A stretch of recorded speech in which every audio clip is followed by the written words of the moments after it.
Bueno, pues es un honor para mí dar esta inauguración y le pediría al doctor Sergio Moreno Jiménez que nos hable sobre modelos predictivos de inteligencia artificial en radiocirugía. El doctor Sergio Moreno, académico, distinguido y gran investigador, gran amigo, gracias por aceptar y estar en este simposio y en esta mañana. Te dejo el micrófono, Sergio. Muchas gracias. Muchas gracias al doctor Raúl Carrillo Espera, nuestro presidente, a la mesa directiva, y al doctor Hinojosa por la invitación. Y voy a empezar a hablar del tema, ¿no?, de la inteligencia artificial en radiocirugía.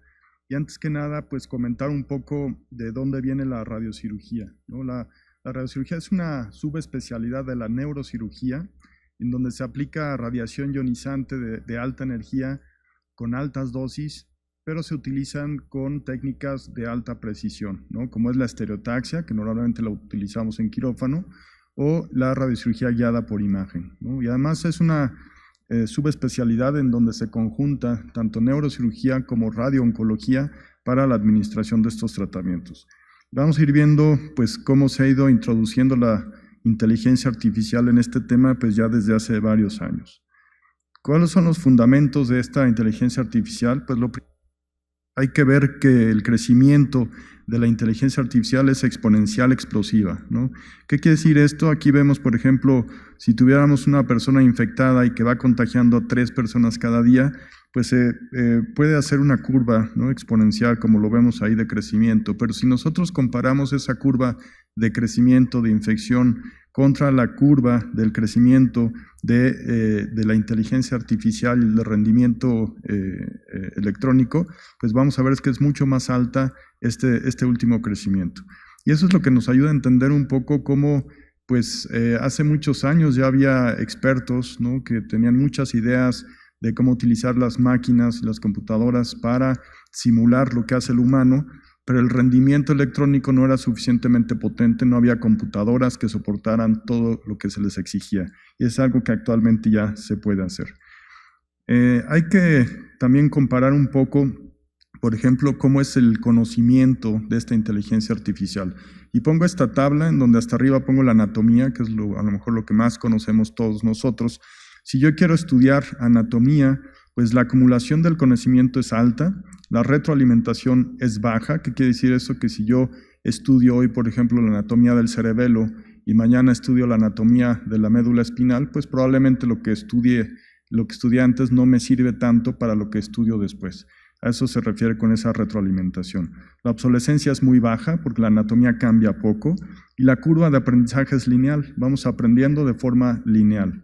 Pero si lo comparamos ahora con lo que está hasta abajo, ¿no?, de la inteligencia artificial, vamos a ver cómo la acumulación del conocimiento es muy alto, la retroalimentación es muy alta. ¿Qué quiere decir? Que lo que yo aprenda hoy de inteligencia artificial me va a ayudar a aprender más y más rápido. Y por eso esa curva exponencial explosiva que comentaba hace un momento.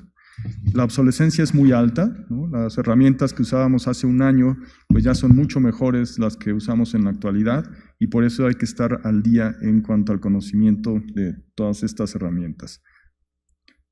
Ahora entonces sería un poquito la idea de empezar temprano, ¿no?, porque el primero que empiece va a tener una ventaja competitiva sobre el que empiece tarde.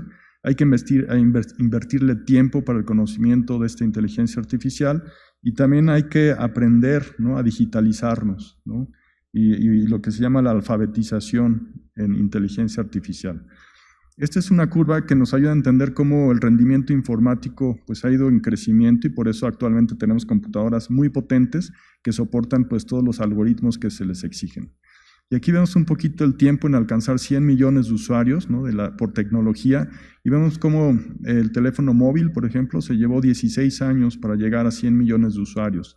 El ChatGPT se llevó 0.2 años, ¿no? Ahí vemos entonces cómo pues esto se ha ido difundiendo muy rápido. La inteligencia artificial pues, es una rama de la informática y sirve para crear sistemas. Y ahí pongo de manera muy resumida lo que es la inteligencia artificial, que puede ser simbólica o clásica, puede ser el aprendizaje de máquina, machine learning, y el deep learning con todas sus herramientas. Todo esto sirve entonces para tratar de simular lo que hace el ser humano, como lo vemos ahí, que puede ser desde reconocimiento de voz, procesamiento del lenguaje natural, que lo usamos todos los días, visión por computadora, la radiómica, que también ha crecido mucho, la robótica y los agentes de inteligencia artificial generativa.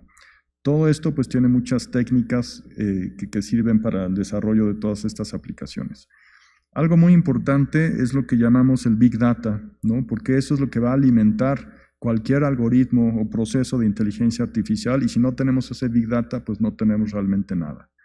Aquí es un ejemplo nada más de pues la cantidad, ¿no?, de información que podemos obtener en el área de la salud, por ejemplo, hasta abajo, pues se habla de más o menos 160 zettabytes, ¿no?, de información en salud solamente en un año, en el 2025, eso es lo que se estima.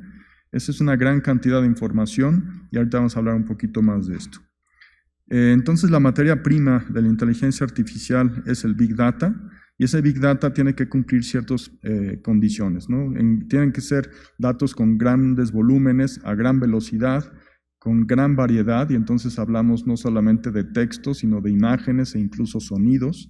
La veracidad de la información es muy importante y por eso siempre cuando se hace una historia clínica, pues tratamos de que sea lo más fidedigno posible y que tengan valor también. Y todo eso nos va a permitir entonces tener todos los productos de inteligencia artificial, y se pueden utilizar entonces imágenes médicas, datos de planeación, por ejemplo, hablando ya de radiocirugía, datos clínicos, el seguimiento, ¿no?, y datos radiogenómicos.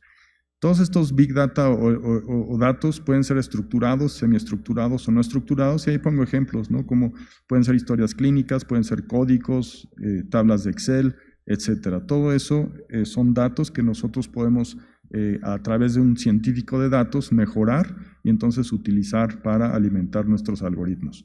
Entonces esto, ¿cómo se ha metido en la parte de la radiación ionizante?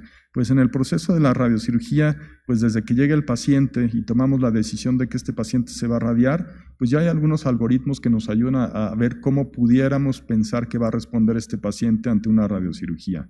En la simulación también, en la planeación del tratamiento, pues ya es el presente. Realmente si nosotros vemos la gran mayoría de los sistemas de planificación de radiocirugía, tienen herramientas de inteligencia artificial que nos ahorran tiempo y nos dan tratamientos más precisos. También en la parte de física médica, ¿no?, para el comisionamiento de todos estos equipos y el control de calidad, pues también se utiliza la inteligencia artificial, y por supuesto también para el seguimiento y predecir cómo le va a ir un paciente o quién se puede llegar a complicar, por ejemplo. Este es un ejemplo nada más, ¿no?, de cómo se puede entrenar entonces un algoritmo de inteligencia artificial con Machine Learning, en donde nos va a predecir un resultado y se va alimentando con nuevas imágenes hasta que pensamos que ya está listo y entonces empezamos a utilizarlo. Le damos entonces las imágenes y en este caso nos va a predecir si es un tumor benigno o maligno, ¿no? De eso se trata, por ejemplo, la radiómica, que utiliza todas estas herramientas. ¿Cómo la utilizamos en la radiocirugía en la actualidad? Cualquier equipo de radiocirugía, y pongo solamente pues, los más conocidos, pero no son todos, pero todos ellos tienen inteligencia artificial de una o muchas maneras. Se han producido más artículos cada vez de inteligencia artificial y radiocirugía. Vemos como hay un incremento ahí también muy importante en el último año. Y vamos a ver entonces 4 puntos importantes en donde se utiliza. Uno es la segmentación automática. ¿Qué quiere decir esto? Que nosotros cuando damos un tratamiento tenemos que pintar lo que vamos a radiar, tenemos que pintar también las estructuras que queremos cuidar para que el sistema de planeación nos pueda decir qué dosis va a recibir esas estructuras si nosotros las tratáramos con ese plan de radiocirugía. Anteriormente la segmentación, ¿no?, la delineación de estructuras pues era manual y nos podría llevar 1 o 2 horas estar pintando los nervios ópticos, quiasma, cócleas, tallo cerebral, el cerebro completo, etc. Actualmente estos planes de segmentación pues nos permiten hacerlo con un botón y hay una autosegmentación gracias al Machine Learning que está atrás de esto. Eso nos ahorra tiempo, nos reduce la variabilidad, porque si yo pinto a lo mejor y pintan otros 10, pues va a haber pequeñas diferencias entre el blanco que vamos a radiar. Pero si lo hacemos a través de inteligencia artificial va a haber menos variabilidad. Se mejora la estandarización y permite revisar y ajustar también. Aquí vemos, por ejemplo, en radiocirugía de columna, en metástasis, existen este tipo de softwares que nos permiten pintar ahí la metástasis que estamos viendo en el cuerpo vertebral, y ya tiene precargadas las guías más actualizadas, en donde yo le aprieto solamente el botón que dice CTV, y entonces me va a expandir el volumen a radiar a lo que yo debo de radiar realmente en ese paciente, ¿no? Entonces solamente se revisan estructuras y se administra el tratamiento. Y como eso hay muchísimos artículos que hablan de la segmentación, que ya realmente es una realidad para estos procedimientos. Esta es una malformación arteriovenosa, ¿no? Que ya sangró, se operó y se radió y tiene un nido residual. Esto es muy difícil de pintar, ¿no? Y si lo pintamos nuevamente 10 radiocirujanos, va a haber pequeñas diferencias entre lo que vamos a radiar y por supuesto el resultado puede ser diferente. Ahí es muy importante la experiencia de cada uno. Pero ya empiezan a salir algunos softwares, ¿no? En donde están en fase de investigación que nos permiten autosegmentar las malformaciones. Entonces simplemente picando un botón, subiendo las imágenes y con el 3D TOF, el T2, nos da un resultado de qué es lo que deberíamos nosotros de radiar para obliterar ese nido malformativo. En la planificación de tratamiento asistida por inteligencia artificial, ¿no? Por ejemplo, este es un software también que nos permite entonces planear. Este es un software para planear múltiples metástasis, en donde podemos entonces pintar a lo mejor 7 metástasis y nos va a permitir pintarlas automáticamente, pintar las estructuras de riesgo y podemos ir calculando, ¿no? Con ese plan de tratamiento, dependiendo del número de arcos que uno lo puede poner, pues cómo va a funcionar, cuáles son las dosis que va recibiendo y se va optimizando. El control de calidad también es algo importante que hacen los físicos médicos en las unidades de radiocirugía, y aquí les pongo un ejemplo nada más de cada una de esas cajas azules, es en donde interviene la inteligencia artificial en lo que trabaja el físico médico. Y de todo esto solamente les pongo un ejemplo que a mí me parece pues, increíble realmente lo que se ha logrado y que permite actualmente dar tratamientos de radioterapia o radiocirugía hipofraccionada adaptativas, en donde vamos a ver que se pueden generar tomografías sintéticas. ¿Qué quiere decir esto? Que entrenando un modelo de inteligencia artificial utilizando una resonancia magnética, por ejemplo, yo puedo hacer que aprenda a que me transforme esa resonancia magnética en una tomografía, ¿no? Con una característica de como si se hubiera adquirido, digamos, en tiempo real, que le permite entonces al físico médico medir las densidades electrónicas y hacer la planeación, sin necesidad de radiar al paciente. O se puede utilizar una tomografía de haz cónico, que es el Conbeam CT.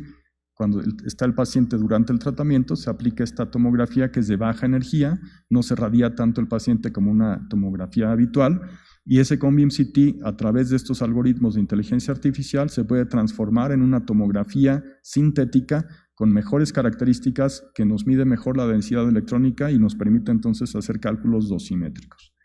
¿Cómo aprenden estos algoritmos? Digamos, es como si nosotros quisiéramos enseñarle, por ejemplo, a esta niña, ¿no? Que lo que es un gato, le enseñamos todos esos gatos, los puede tocar, ver, oler, y cuando le enseñamos un gato nuevo, aunque no es el mismo con el que aprendió, pues va a aprender, ¿no? De acuerdo a las características que es un gato.